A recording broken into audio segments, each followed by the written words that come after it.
husband was ill for about 8 years, and to start with, he was treated as an outpatient with oral chemotherapy and things. But as he got more ill, he was in hospital as an inpatient quite a lot. And while we were visiting him, very often we saw, well, I noticed that there were patients who didn't have visitors, who were actually very, very close to death with nobody with them. The nurses would do what they could, but not, they just didn't have the time to sit with them and hold their hand or whatever. And as time went on, and my husband actually then obviously died, I thought, surely we can do something about this. I know that hospice care is completely different to hospital care for end-of-life patients, and I think surely we could bring that into the hospital if we can, to a degree. So we know that sometimes when somebody's feeling agitated or in pain, just having somebody present often helps and can be quite reassuring. So the volunteer programme enables that. It allows somebody to come in and just be with that patient, not necessarily doing, but just being, which can be quite effective. We know that we see more and more patients without families. There's always that risk that somebody may be dying alone. So for the patient, they may be aware somebody's with them, but also for the staff, it gives them reassurance that that patient won't die alone, that they'll have somebody with them. It's a pilot project, obviously, which I'm really hoping is going to take off and be a great benefit to the hospital at large, really.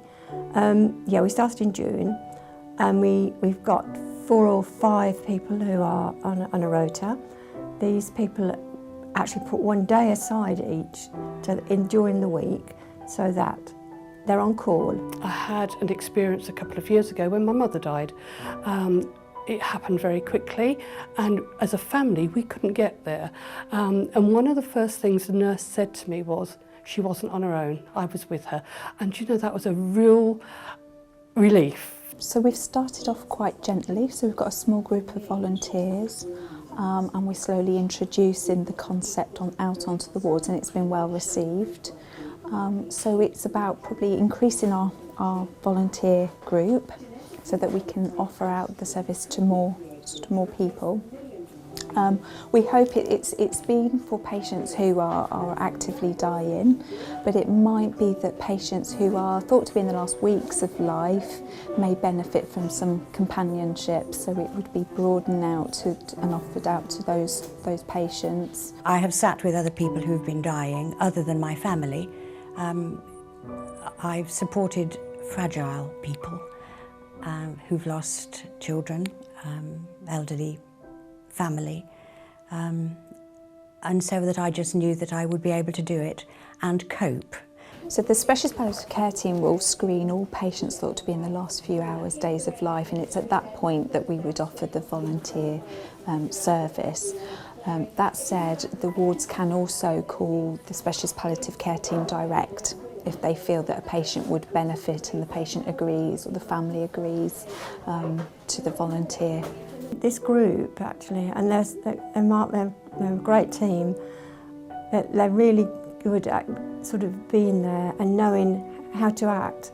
And you don't always sit there and chat, you sometimes just sit there and you know, recollect on things. If they've got a picture of a family member, you know, I tend to sort of, over the years, I've sort of learnt sort of certain tactics of chatting to patients or just sitting there quietly. But I actually bring along my hand creams and make sure that with the staff that's okay. And I actually tend to sit and massage a patient's hands while I'm talking to them, because I find that gives me something to do.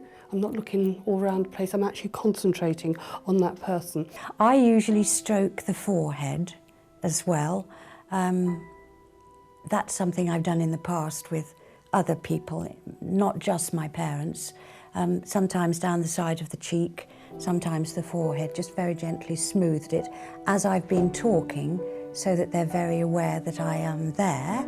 Staff are usually expecting me. They know my name. I've been extremely gladly welcomed. with relief, I think. That's the sort of feeling that I've had. I don't believe personally that any patient should ever die on their own if they don't want to.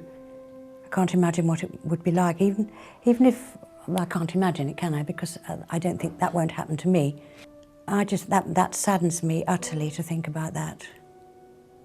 My vision is that anybody who's on their own when they're at end of life and wants to have somebody with them will have that. I know when my husband died, when he was dying, his biggest wish was he didn't want to be alone when he died. And I think that is so important. It is, yeah, I mean, who wants to be alone when they die?